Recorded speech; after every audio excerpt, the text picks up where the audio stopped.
totally your expertise, but can you just tell us what you guys hope to see and achieve tomorrow in the scrimmage? Same thing tomorrow as every day. We have high expectations for the guys.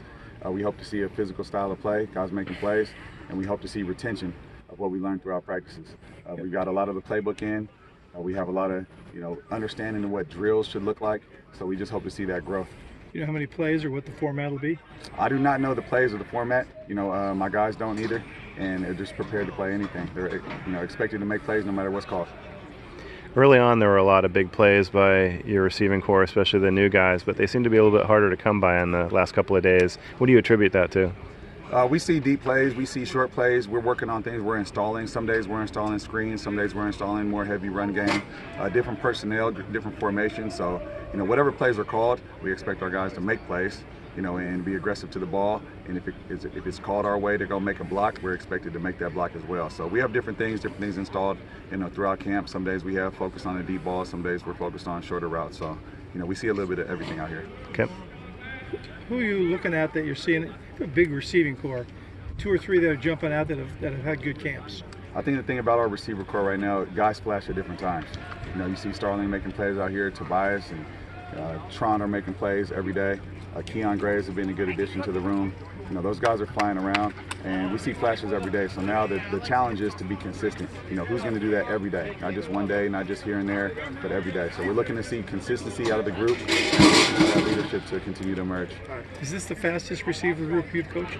I would say yes. When we look back on the spring and we look at at the season from last year, what we needed was just flat out speed. So having additions like Mikey Matthews, Josiah Martin, Jonathan Brady, Keon Graves, Tobias Merriweather, all those guys could flat out run. So we needed speed. We can mix those intermediate routes in there. They're great at the top of the routes. They're good running. So we're mixing in the speed with the physical ability and putting it all together. A lot of times faster receivers aren't necessarily known for their blocking ability or their willingness to block. How are these guys in the physicality area? No block, no rock. All right, if our guys are running fast, I love it, but we got to do our job. Do our one-on-one on every single play. So if it's dialed up for you to go run a post and score, we do that. If it's dialed up for you to block for a screen, we got to do that. Guys are selfless in this group, and they know what it takes. They know they got to do their part. Coach Blesh is a mastermind calling the offense. So we put guys in different spots, and we have a lot of different responsibilities for all of them, and they're all up for the challenge. A lot of times guys in the past might hear that, but if there's not enough good receivers to go around, they may not necessarily take it to heart. But you guys look like you have 10+ guys that could easily be out there and catch significant balls. So you obviously have to take that seriously. Absolutely. And those guys can all go. The one thing I love is that they challenge each other. Some guy might be better blocking, than one of their boys is better receiving or at the top of the routes or catching the ball. So what I love is just iron sharpens iron. There's a competitive nature in our room. If he's better at releases, I'm gonna take something out of his book and I'm gonna apply it to myself. So guys are doing a great job doing that, and they understand they got to do their part every single play. Monroe is a guy who was very physical last year. Is there a guy that's kind of taken his place as a physical guy on the edge? Monroe had a lot on his plate, and we loved it. We could always call on him to go get a job done. What I'm challenging the guys this year is to not have one guy to do it. There's not one guy that's going to run a shallow route. There's not one guy that we put in for cracks. So you got to do it. Tobias is great, running post routes. You guys probably noticed that, but he's also very physical and has great technique on the perimeter blocking. So the more these guys can do, the more they're going to play. The more they're going to stay on the field. What made you decide that you wanted to go pursue Keon? I've known Keon for a long time. I've known of him, and I just like his ability. He can play inside, he can play outside. He's physical on the perimeter. He's quick. He just fits in our offense well. So he's a guy that, when we identify what we need in the room, he's a guy that really jumped out. So as soon as he hit the portal, he's a guy we pursued right away, and having a relationship with him previously helped out. And then understanding him off the field as well. I needed some leadership in the room. He's a guy that's been around some big-time ball at Ohio State, so he knows what it takes. So right away, he's somebody that flashed that would fit, and he's proven that now.